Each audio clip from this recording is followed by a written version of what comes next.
Hola, ¿qué tal? Hoy vamos a meternos de lleno en una paradoja rarísima, pero fascinante, de nuestro tiempo. Por un lado, estamos viviendo en plena era de la inteligencia artificial, ¿verdad?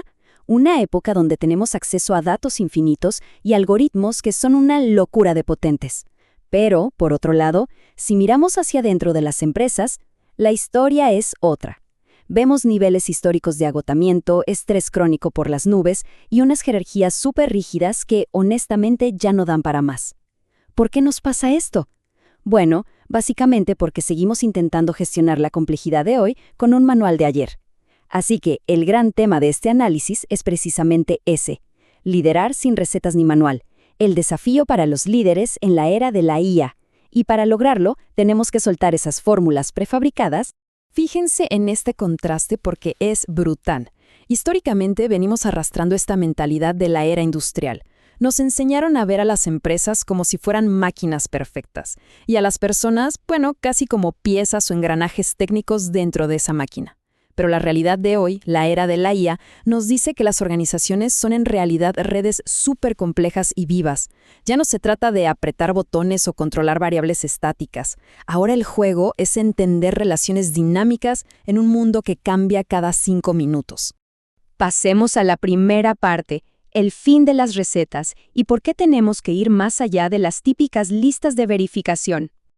A ver, seamos totalmente sinceros. Hay un mito multimillonario que tenemos que desmitificar hoy mismo. Esa idea de que el liderazgo cabe en un manual de instrucciones. Durante décadas, nos empaquetaron el liderazgo como si fuera un producto de supermercado. Ya saben, los 7 hábitos de no sé quién, los 5 niveles para tal cosa, los 10 pasos mágicos. Claro, es una promesa súper seductora. Te dicen que cualquiera puede ser un líder increíble solo con seguir el paso a paso. Pero la evidencia nos muestra hoy que este enfoque no solo se queda cortísimo, sino que de hecho puede ser totalmente contraproducente para el equipo. Bien, esto nos lleva a la sección 2, la ciencia de la motivación. O en otras palabras, ¿por qué los humanos no somos máquinas? Entonces, ¿por qué no funcionan esas famosas recetas? Para entenderlo, vamos a dejar un poco la jerga corporativa y mirar qué nos dice la ciencia dura.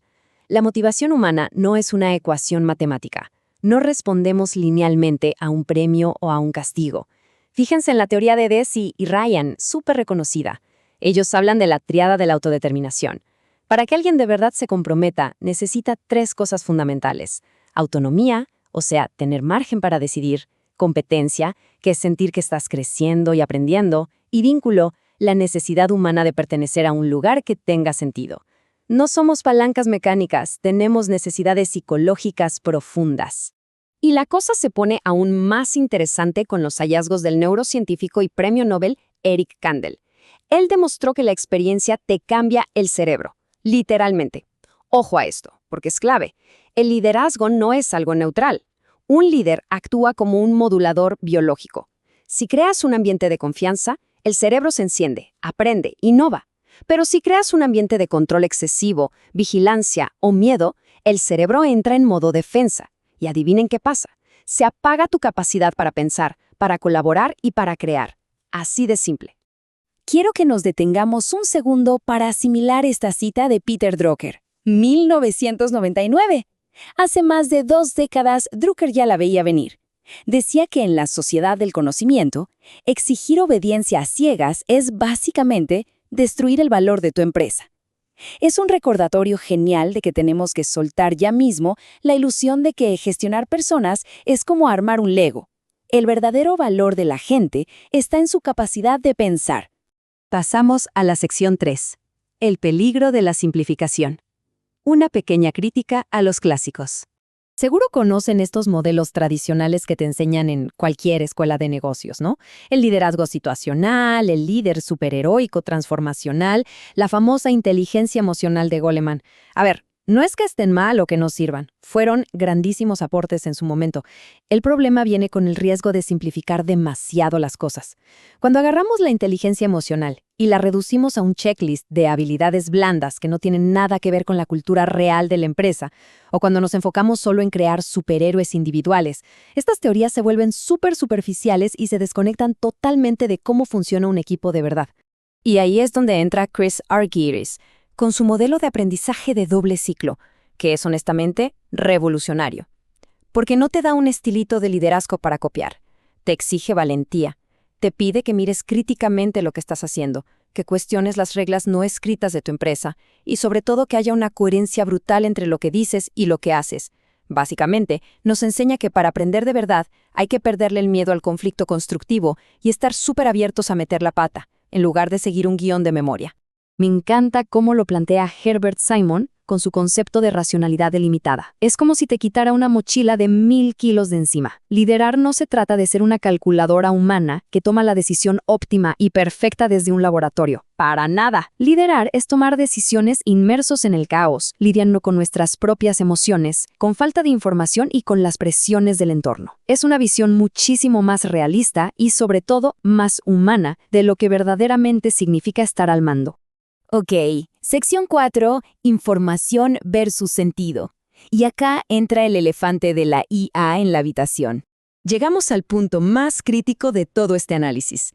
Hoy en día está muy de moda comparar a los líderes con algoritmos para optimizar procesos, pero hay una diferencia abismal que no podemos ignorar.